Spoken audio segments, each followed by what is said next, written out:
जब से तू सैया वाह वाह गैल हरियाणा अब होटल घोटात नहीं के हमरा से खाना काहे छोड़ गइल बाहर अरे काहे छोड़ गइल बाहर लाइन मारे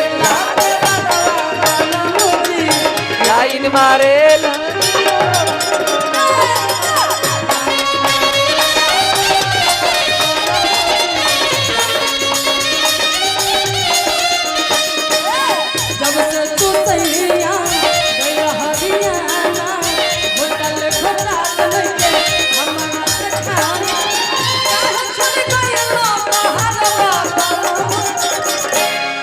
राजन भैया अरे कहे छोड़ गइल बाहर लागिन मारे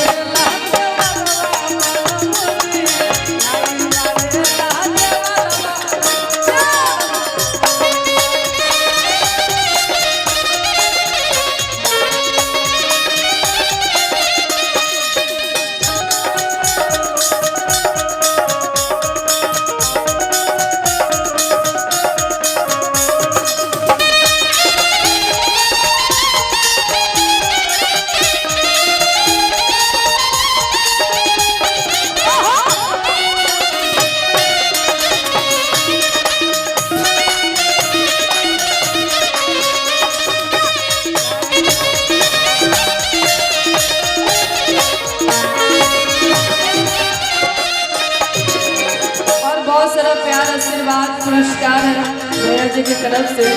आप ऐसे ही आते जाते रहेगा, बड़ा मजा आ रहा है। और लड़का औरत बहुत तरीका राजन भैया बड़े सुंदर भाव में और बहुत तरीका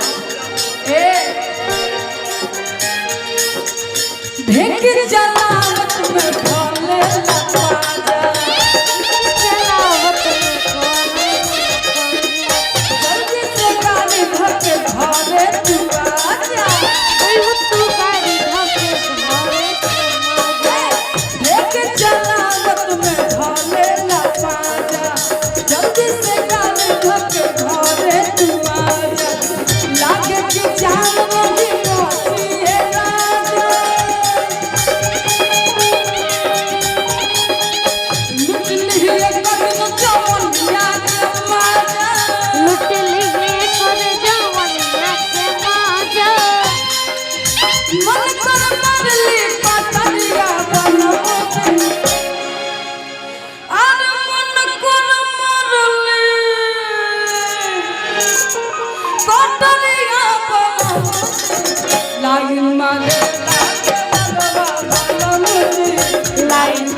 बाकी औरत तो बड़ा प्यार से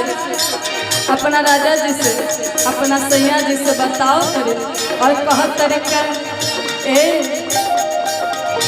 जाई नहाए तो खिड़की से झांके जाई नहाए तो खिड़की से झांके एक तक हमरा चुलिया पता के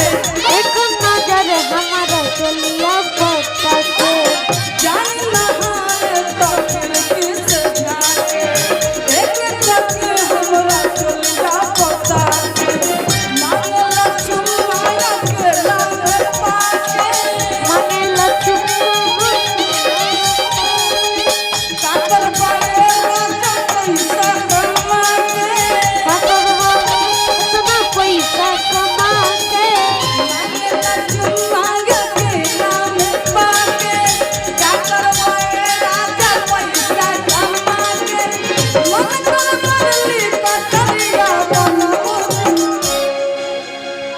राजन भैया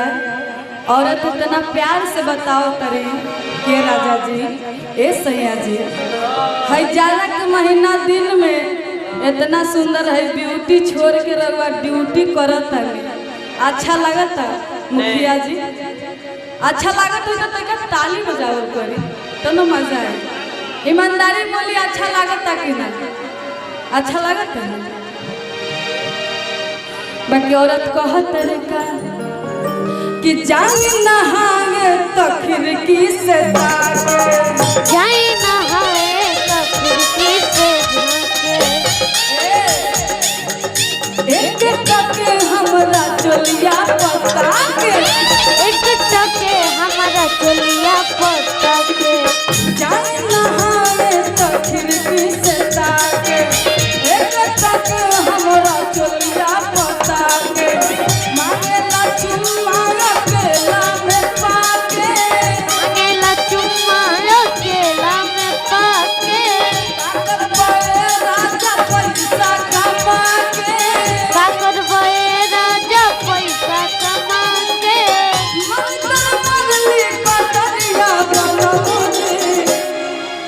ये हमारे मुखिया जी की तरफ से बहुत सारा प्यार आशीर्वाद पुरस्कार है सुनील राय मुखिया जी की तरफ से बहुत बहुत धन्यवाद मुखिया जी को कि मन कर मरली कटरिया भला मुझे लाइन मारे लाते भगवा भला मुझे लाइन मारेला देवरवा बोला मजी लाइन मारेला देवरवा बोला मजी लाइन मारेला देवरवा बोला मजी लाइन मारेला देवरवा बोला मजी लाइन मारेला देवरवा बोला मजी लाइन मारेला देवरवा बोला मजी लाइन मारेला देवरवा बोला लाइन मारेला देवरवा बोला मजी लाइन मारेला देवरवा बोला लाइन मारेला देवरवा बोला मजी लाइन मारेला देवरवा बोला लाइन मारेला देवरवा बोला